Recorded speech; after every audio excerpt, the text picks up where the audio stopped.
మీ మోకాల నొప్పులకు ఎటువంటి సర్జరీ లేకుండా ఎపియాన్ పెయిన్ క్లినిక్ అందిస్తున్న అత్యాధునిక చికిత్స.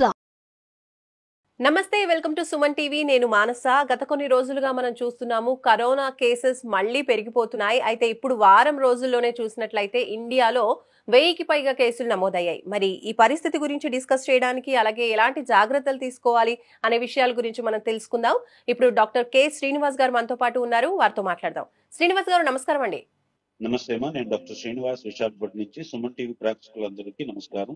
సార్, కోవిడ్ కేసెస్ పెరిగిపోతున్నాయి. మరి ఈసారి వేరియంట్ ఏ విధంగా ఉంటుంది? అసలు ఎలాంటి జాగ్రత్తలు తీసుకోవాలంటారు ఈసారి? పాండమిక్ ఏదైనా వచ్చినప్పుడు అది ఎప్పుడు కూడా సంవత్సరంలో ఒకసారైనా సీజనల్ గా వస్తూ ఉంటది. అది పర్టికులర్ సీజన్ అనేది చెప్పలేము, కానీ కొన్ని దేశాల్లో ఆయా పరిస్థితులు, వాతావరణ పరిస్థితులను బట్టి వస్తూ ఉంటాయమ్మా.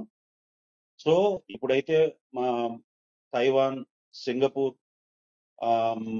మలేషియా లాంటి దేశాల్లో ఈ కేసెస్ వస్తూ ఉన్నాయి. ఇప్పుడు ఏదైతే వేరియంట్ వచ్చిందో ఇది మ్యూటేట్ అయ్యి వచ్చింది. ఇది తీవ్రమైనటువంటి పరిస్థితులు మన దేశంలో అయితే పెద్దగా లేవు, కానీ ఆ పర్టికులర్ 4 దేశాల్లో ఈ యొక్క కోవిడ్ బారిన పడినటువంటి ప్రజలు హాస్పిటల్లో వేల సంఖ్యలో, సింగపూర్లో అయితే వేల సంఖ్యలోనే జాయిన్ అయ్యారు. మరణాలు అయితే పెద్దగా సంభవించడం లేదు. ఇది పెద్ద ప్రమాదకరం కాకపోయినప్పటికీ కూడా తగు జాగ్రత్తలు తీసుకోవాలి. ఈ కోవిడ్ అనేది ప్రతి సంవత్సరం కూడా వస్తుంది, ఏదో టైంలో వస్తూ ఉంటుంది. కాబట్టి ఎవరు ఆందోళన చెందాల్సిన అవసరం అయితే లేదు. ఓకే, సో ఇది రిపిటేటివ్ గా ఎవ్రీ ఇయర్ వచ్చే అవకాశం ఉందంటున్నారు. మరి ఈసారి వచ్చినటువంటి ఈ కొత్త వేరియంట్ వల్ల ఎవరికి రిస్క్ ఎక్కువగా ఉంటుంది? ఇప్పుడు ఇండియాలో చూసినట్లయితే వారం రోజుల్లో ఒక 1000 పైగానే కేసెస్ నమోదయ్యాయి. కాబట్టి ఈసారి ఎవరికి రిస్క్ ఎక్కువగా ఉండే అవకాశం ఉంది? అంటే పిల్లలకా, పెద్దవాళ్ళకా? విషయం ఏంటంటే ఇండియా చాలా పెద్ద పాపులేటెడ్, 145 కోట్ల జనాభా కలిగినటువంటి పాపులేటెడ్ కంట్రీ. అన్ని దేశాల్లోంచి ప్రయాణాలు సాగుతూ ఉంటాయి. పర్టికులర్ గా ఈ ఇన్ఫెక్ట్ అయినటువంటి దేశాల నుంచి వస్తున్న వారు ఎవరైతే ఉన్నారో వారిని మనం భారతదేశ గవర్నమెంట్ కొద్దిగా కంట్రోల్ చేయగలిగితే మన దేశంలో ఉన్నటువంటి ఈ కేసెస్ ని తగ్గించవచ్చు. ఈ వారం రోజుల్లో మన దేశంలో సుమారుగా ఒక 1100 కేసులు నమోదయ్యాయి. ఇందులో సీరియస్ అయినటువంటి కేసెస్, హాస్పిటల్లో ఉన్నటువంటి కేసెస్ పెద్దగా లేకపోయినప్పటికీ కూడా ముఖ్యంగా ఈ ఒమైక్రాన్ కంటే కొద్దిగా మ్యూటేట్ అయి పెద్దగా ఈ వైరస్ కొద్దిగా పెద్దదే అని చెప్పాలి.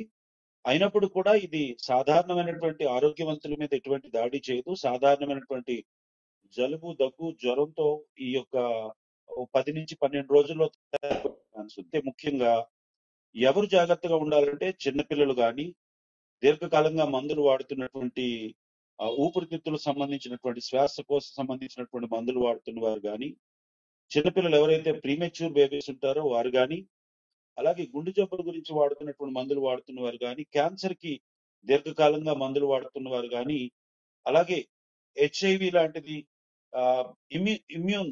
ఆటో ఇమ్యూన్ రోగాలు ఉన్నవారు కొద్దిగా జాగ్రత్త పడితే సరిపోతుంది. వీరు మాత్రం తగు జాగ్రత్తలు తీసుకోవాలి. అయితే ముఖ్యంగా చెప్పేది ఏంటంటే, వచ్చిందా రాలేదని ఆలోచించే కంటే నేను ఒకటే చెప్తా ఉన్నాను ప్రజలందరికీ, ఖచ్చితంగా ప్రతి ఒక్కరూ మాస్క్ ని విధిగా వేసుకోవాలి. సోషల్ డిస్టెన్స్ పాటించగలిగితే మన దేశంలో ఈ యొక్క వైరస్ ని మనం ఖచ్చితంగా వైరస్ బారిన పడకుండా మనం తప్పించుకునే ఛాన్స్ ఉంది. అంటే రీసెంట్ గా న్యూస్ లో కూడా చూసాం సార్, ఒక చిన్న పాపకు కూడా కోవిడ్ సోకింది, చనిపోయింది. అలాగే కొంతమంది డాక్టర్స్ కి, అలాగే మెడికల్ సర్వీసెస్ లో ఉన్న వాళ్ళకు కూడా ఇది అంటే ట్రీట్ చేస్తున్నప్పుడు వీళ్ళకు కూడా సోకినటువంటి పరిస్థితులు మనం చూస్తూ ఉన్నాం. సో ఎలాంటి జాగ్రత్తలు తీసుకోవచ్చు ఈ కొత్త వేరియంట్ నుంచి తప్పించుకోవడానికి? ముఖ్యంగా విశాఖపట్నం నుంచి నేను మాట్లాడుతున్నాను కాబట్టి, విశాఖపట్నంలో కూడా ఒక హౌస్ సర్జన్కి, డాక్టర్ గారికి, ఆయనకి పాజిటివ్ వచ్చింది. మరి కొన్ని కేసులు కూడా నమోదయ్యాయి. ముఖ్యంగా చెప్పేది ఏంటంటే, ప్రజలందరికీ చెప్తున్నది ఏమిటంటే, ఇది ఒమైక్రాన్ కంటే కొద్దిగా పెద్ద వేరియంట్ కాబట్టి ఇది చాలా త్వరగా డ్రాప్లెట్స్ ద్వారా అనగా మనుషులు మాట్లాడుతున్నప్పుడు నోట్లోంచి వచ్చే తుంపర్ల ద్వారా స్ప్రెడ్ అయ్యే ఛాన్స్ ఉంది. కాబట్టి జబ్బు వచ్చిందా రాలేదా, లేకపోతే వైరస్ ఉందా లేదా ఇవన్నీ ఊహించే కంటే ప్రతి ఒక్కరూ విధిగా మాస్క్ వేసుకోవాలి. ముఖ్యంగా బయట ప్రాంతాల్లో పనిచేస్తున్న వారు, జనావాసాల్లో పనిచేస్తున్న వారు, వ్యాపారాల్లో పనిచేస్తున్న వారు, పబ్లిక్ కాంటాక్ట్స్ ఎక్కువ ఉంటున్న వారు మాత్రం ఖచ్చితంగా ఇంటికి వచ్చేటప్పుడు, వారి పని ముగించుకొని ఇంటికి వచ్చేటప్పుడు మీరు వేసుకున్నటువంటి బట్టలు కానీ, మీరు వేసుకున్నటువంటి మాస్క్ కానీ డిస్ట్రాయ్ చేసి సురక్షితమైనటువంటి ప్రాంతంలో వాటిని పెట్టి శుభ్రంగా స్నానం చేసి మీ కుటుంబ సభ్యులు కలిస్తే చాలా వరకు కుటుంబానికి ఇది స్ప్రెడ్ అవ్వకుండా ఉంటుంది. అంతేకాకుండా హాస్పిటల్ ఎవరైతే ఉన్నారో ఈ హాస్పిటల్లో ఉండేవారు నీ విజిట్ చేయడానికి వెళ్ళేటప్పుడు తగు జాగ్రత్తలు తీసుకొని వెళ్ళాలి. వీలైనంత తక్కువ మంది వెళ్ళడం మంచిది. దీర్ఘకాలిక రోగాలతో బాధపడుతున్న వారు అలాగే హెచ్ఐవి లాంటి ఇందాక చెప్పినట్టుగా హెచ్ఐవి లాగా అలాగే ఊపిరితిత్తులకు సంబంధించినటువంటి ఆస్తమా, శ్వాసకోశ సిఓపిడిస్ లాంటి జబ్బులు ఉన్నవారైతే మాత్రం మరి కాస్త జాగ్రత్తలు వహించాలి. ప్రీమెచ్యూర్ బేబీస్ కానీ ముఖ్యంగా చిన్నపిల్లలు, చంటి పిల్లల విషయంలో ఒక విషయం మాత్రం గుర్తుంచుకోండి.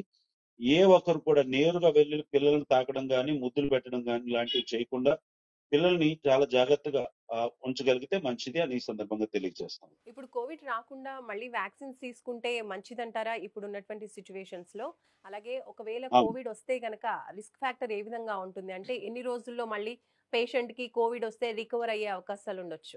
కోవిడ్ వ్యాక్సిన్స్ తీసుకోమని ఏదైతే సింగపూర్, మలేషియా, తైవాన్, ఇండోనేషియా మొదలగు దేశాల్లో ఏదైతే ఆయా కంట్రీల్లో వైరస్ ఉందో గవర్నమెంట్ కానీ వరల్డ్ హెల్త్ ఆర్గనైజేషన్ కానీ ఏం చెప్పిందంటే వ్యాక్సిన్ అందుబాటులో ఉంది, వ్యాక్సిన్ చేసుకోవాలనే ప్రభుత్వం అలర్ట్ చేస్తా ఉంది, ప్రజలను అలర్ట్ చేస్తా ఉంది.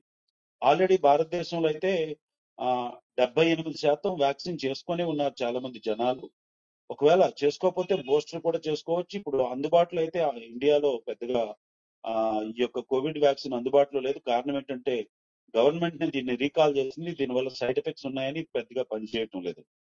నేనేమంటున్నానంటే వ్యాక్సిన్ తీసుకోవడం మంచిదా, తీసుకోకపోవడం మంచిదా అనే కంటే మనంతరం స్వయంగా ఎవరు వ్యక్తిగతంగా వారు జాగ్రత్తలు తీసుకొని మాస్క్ విధిగా ధరించి మీ సోషల్ డిస్టెన్స్ ని పాటిస్తూ చేతులను శుభ్రంగా కడుక్కోవడం వల్ల దీన్ని నివారించవచ్చే తప్ప ఒక మాటలో చెప్పాలంటే సాధారణ జలుబు కూడా మనిషి నుంచి మనిషికి చాలా తొందరగా సోకుతుంది. కాబట్టి జలుబును ప్రతి ఒక్కరు, దగ్గొచ్చిన ప్రతి ఒక్కరు కొద్దిగా మాస్క్ వేసుకొని సోషల్ డిస్టెన్స్ పాటించగలిగితే, మీ చేతులను శుభ్రంగా చేసుకోగలిగితే మంచి ఆరోగ్యపు అలవాట్లు ముఖ్యంగా ఈ కాలంలో స్ట్రెస్ ఎక్కువగా ఉంది. స్ట్రెస్ ఎక్కువగా ఉండి నిద్రపోయే టైం దొరకటం లేదు.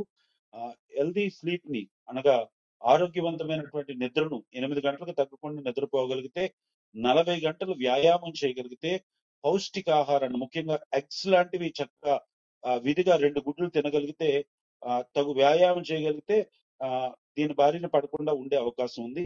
కాబట్టి జబ్బు వచ్చిందా లేదా, వైరస్ ఉందా లేదా అని ఊహించే కంటే, వ్యాక్సిన్ గురించి మనం ఆలోచించడం కంటే స్వయంగా ప్రతి ఒక్కరు కూడా ఎవరి మట్టుకు వారు తగు జాగ్రత్తలు తీసుకోవడమే మంచిదని ఈ సందర్భంగా తెలియజేస్తా ఉన్నాను. మంచి ఆహారపు అలవాట్ల ద్వారా, మంచి వ్యాయామం ద్వారా, సరైనటువంటి నిద్ర ద్వారా ఈ యొక్క వైరస్ నుంచి మనం బయటపడవచ్చు. వచ్చినప్పటికి కూడా ఎగ్జాక్ట్ గా 7 రోజుల నుంచి 14 రోజుల్లో ప్రతి ఒక్కరూ రికవర్ అయిపోతారు. ఎవరికి ప్రాణాపాయం రాదని ఈ సందర్భంగా తెలియజేస్తాం. రైట్. థ్యాంక్ యూ డాక్టర్ గారు. Thank you so much. So చూస్తున్నారు కదండి, డాక్టర్ శ్రీనివాస్ గారు మనకు చాలా క్లియర్ గా తెలియజేస్తున్నారు. అంతగా భయపడాల్సిన విషయం లేదు. ఒకవేళ కోవిడ్ వచ్చినా కూడా 7 to 14 days లో రికవర్ అయ్యే అవకాశం ఉంది. అయితే అంటే precaution is better then cure అన్నట్టుగా ముందుగానే జాగ్రత్తగా ఉండడం, వ్యక్తిగతంగా కొంచెం సేఫ్ గా బయటికి వెళ్ళినప్పుడు కూడా మాస్క్స్ ధరించడం, అలాగే హ్యాండ్స్ ఎప్పుడు కూడా శానిటైజ్ చేసుకుంటూ ఉండడం, ఇలాంటి ప్రికాషన్స్ పాటించినట్లయితే మనం రాకుండానే ప్రివెంట్ చేసినట్లయితే చాలా వరకు కూడా సేఫ్ అని మనకి డాక్టర్ గారు తెలియజేస్తున్నారు. చూస్తూనే ఉండండి సుమన్ టీవీ. నమస్తే.